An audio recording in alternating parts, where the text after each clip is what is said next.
네, 4월 23일 금요일 정례 브리핑을 시작하겠습니다. 오늘 중대본 논의 사항에 대해 먼저 안내드리겠습니다. 어제 중대본에서는 시설별 장관 책임제에 대해 논의하였습니다. 시설별 장관 책임제는 각 중앙부처의 장관이 그동안 집단 감염이 발생하였던 체육시설, 물류센터, 목욕탕, 어린이집 등 소관시설의 방역 책임관으로서 철저히 관리하는 체계입니다. 이를 통해 부처 장관이 직접 시설을 방문하여 방역 상황을 점검하고 미흡한 사항은 현장에서 즉시 개선하며 관련 협회 등과 간담회를 통해 현장의 목소리를 방역 정책에 반영하는 것입니다. 현재 21개 부처가 소관시설 256만 개소에 대한 방역 관리를 진행하고 있습니다. 오늘은 실내 체육시설 방역 책임관인 문화체육관광부 장관이 방역 진행 사항을 중대본에 보고하였습니다. 문체부는 실내 체육시설의 방역을 강화하기 위해 체육공단, 지자체 등과 합동으로 체육 단련장, 스포츠센터 등 실내 체육시설의 방역 현장을 확대하고 있습니다. 방역 현장 점검을 확대하고 있습니다. 특히 지난 1월부터 장관과 차관이 직접 현장 점검을 3회 실시하였습니다. 또한 체육공단을 통해 100여 명을 경륜, 경정 방역 인력으로 활용하고 있습니다. 실내 체육시설 안전 캠페인, 관련 업계와의 간담회를 통해 기본 방역 수칙의 준수를 당부하는 한편 현장의 목소리도 청취하고 있습니다. 이처럼 장관 책임제를 통한 방역 현장 점검 및 개선 상황은 중대본에 보고되며 국민 여러분께도 주기적으로 설명해 드리겠습니다.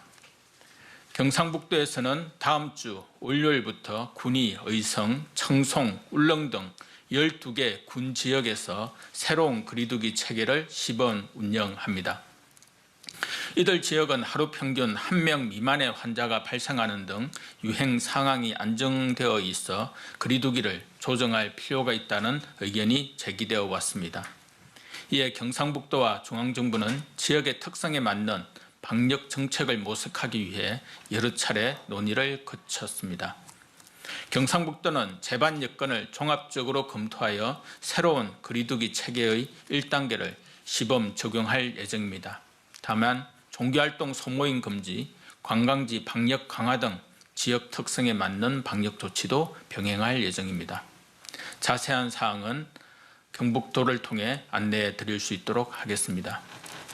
정부는 지자체와의 지속적인 협력을 통해 방역과 일상이 조화를 이룰 수 있는 방법을 찾아 나가도록 하겠습니다. 참고로 자가검사 키트에 관해서는 현재 식품의약품안전처의 승인 단계에 있음을 알려드립니다. 세부 사항은 오늘 중 식약처에서 별도로 발표할 예정입니다. 코로나19 위중증 치명률 분석 결과와 중환자 병상 현황에 대해 설명드리겠습니다. 위중증률은 전체 코로나19 환자 중 위중증 환자의 비율을 의미합니다.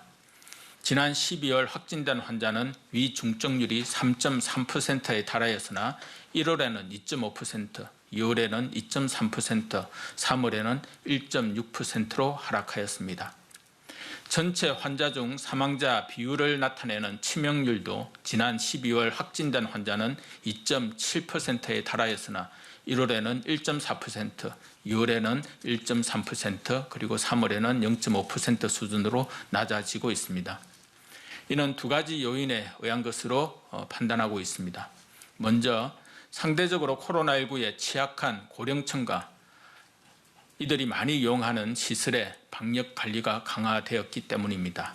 현재 요양병원과 요양시설의 종사자는 일주일에 한 번 또는 2번의 선제 검사를 받고 있습니다. 두 번째로 2월 마지막 주부터 예방접종이 시작되어 이들 시설에 입소해 있는 어르신들과 종사자들이 접종에 참여해주고 계신 덕분입니다. 이 같은 노력 덕분에 요양시설과 요양병원에서의 집단 감염의 규모가 크게 줄어들었고 이로 인해 코로나19 바이러스의 치명률도 감소한 것으로 판단하고 있습니다. 현재 코로나19 중환자를 치료할 수 있는 전담 중환자실은 766병상이며 즉시 사용 가능한 병상은 591병상입니다. 이는 전체 환자 중 3%의 중환자가 발생한다는 가정하에 보수적으로 추산하더라도 하루 평균 약 1,300여 명의 환자가 계속 발생하더라도 큰 문제 없이 대응이 가능한 수준입니다. 지난 12월에 가용 중환자 병상이 50여 병상 수준이었던 상황에 비하면 의료체계 여력은 대폭 확대된 상황입니다. 설명해 드린 대로 지난 12월에 비해 중환자 발생이 줄어들고 있고 6월까지 65세 이상 어르신, 취약계층 등 1,200만 명에 대한 접종이 완료되면 코로나19의 위중증률과 치명률은 더욱더 감소할 것입니다. 중환자 발생 비율이 2% 이하로 하락하게 되면 현재 의료체계로 하루 2,000명 환자가 발생하더라도 대응이 가능합니다. 의료체계의 여력을 충분히 확보하게 되면 사회적 거리두기 등 방역 체계도 보다 여유를 가지고 조정할 수 있게 될 것입니다.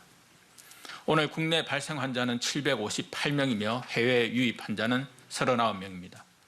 어제는 3분의 환자께서 사망하셨습니다. 상가 고인의 명복을 빌고 유가족분들께는 심심한 위로의 말씀을 드립니다.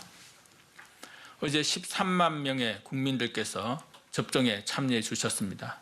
예방접종을 받으신 분들은 계속 늘어나고 있고 어제까지 총 200만 명을 넘었었습니다. 약속해 드린 대로 4월 말까지 300만 명 접종을 달성할 수 있도록 혼신의 노력을 다하겠습니다. 정부는 코로나19의 위험을 낮추기 위해 6월까지 어르신, 취약계층, 사회 필수요원 1,200만 명에 대한 접종을 진행하고 있습니다. 이들에 대한 예방접종이 순조롭게 완료되면 코로나19의 위험도가 더욱 낮아지면서 우리의 일상 회복도 더욱 가까워질 것입니다. 정부 당국자인 저도 그렇게 되기를 간절히 바라고 있습니다. 정부는 국민 여러분께서 하루라도 빨리 소중한 일상을 찾으실 수 있도록 최선의 노력을 다하겠습니다. 감사합니다.